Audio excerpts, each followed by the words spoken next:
suara apa? Suara? Lagu kali. Ih, suara ting ting tung tung tiung dari jauh loh. Oh, itu suara gamelan. Gamelan? Kok ada gamelan?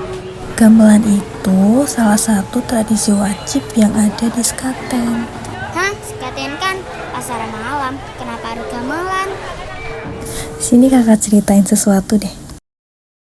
Kisah ini dimulai di zaman Kerajaan Demak yang saat itu dipimpin oleh Raden Patah. Beliau memerintahkan untuk menghapuskan upacara kurban yang sejak lama rutin rakyat lakukan karena dinilai tidak sesuai dengan syariat Islam. Ketika keputusan Raden Patah diumumkan, banyak rakyat yang tidak menerima sikap Raden Patah. Mereka jadi resah karena penghapusan upacara kurban yang sudah sejak lama mereka lakukan dianggap dapat membawa bala kepada rakyat. Melihat keresahan rakyat, Wali Songo pun berdiskusi dan mendapatkan ide untuk mengembalikan upacara kurban namun dibalut dengan napas Islam. Sunan Kalijaga yang lahir dan besar di Jawa memahami bahwa rakyat Jawa sangat menyukai musik gamelan, sehingga ia mengusulkan untuk membuat perayaan Wirid Kurban untuk memperingati Maulid Nabi Muhammad SAW dengan menggabungkan kesenian musik gamelan agar rakyat mau berkumpul. Setelah mendapat persetujuan dari Raden Patah, perayaan pun diselenggarakan di halaman masjid besar yang saat itu baru saja selesai dibangun. Gamelan dibunyikan selama 1 minggu tanpa henti dan berhasil menarik perhatian banyak rakyat.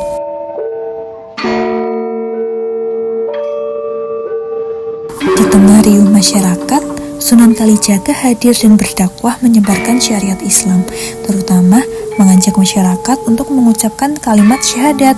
Dari kata syahadatain tersebut, upacara ini pun dinamai dengan Sekaten. Sejak saat itu, Sekaten terus dilaksanakan untuk memperingati Maulid Nabi Muhammad SAW, mulai dari Kerajaan Demak, Pajang, Mataram, hingga saat ini. Namun, pada pemerintahan Sultan Agung di zaman Kerajaan Mataram, upacara Sekaten ditambah dengan tradisi grebek dengan adanya gunungan sebagai bentuk keselamatan negara. Gunungan ini ada 6 macam. Yang pertama ada Gunungan Kakung yang melambangkan sifat pria kesatria Jawa. Gunungan Estri melambangkan seorang wanita Jawa. Gunungan Darat melambangkan dunia beserta segala isinya. Gunungan Kepak berbeda dengan gunungan lain, wujud keranjang-keranjang yang berisi 5 jenis kue kecil, serta di atasnya diletakkan buah-buahan. Gunungan Pawuhan berasal dari kata uwuh yang berarti sampah karena berisi segala macam sisa bahan gunungan yang lain. Dan yang terakhir, Gunungan Brahma hanya dikeluarkan saat grebek Maulud tahun Dal, perayaan yang hanya diadakan setiap 8 tahun sekali.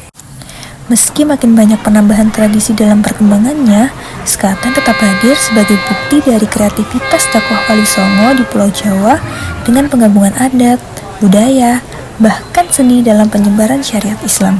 Jadi pasar malam bukan Sekaten ya? Pasar malam itu hanya sebagai pelengkap dan pemeriah rangkaian tradisi Sekaten. Nih, kayak endok abang yang kakak pegang, ini juga sebagai pelengkap dalam tradisi Sekaten. Udah paham kan? Kalau gitu, habisin dulu gulalinya. Habis ini kita pulang. Ih, iya, bentar-bentar.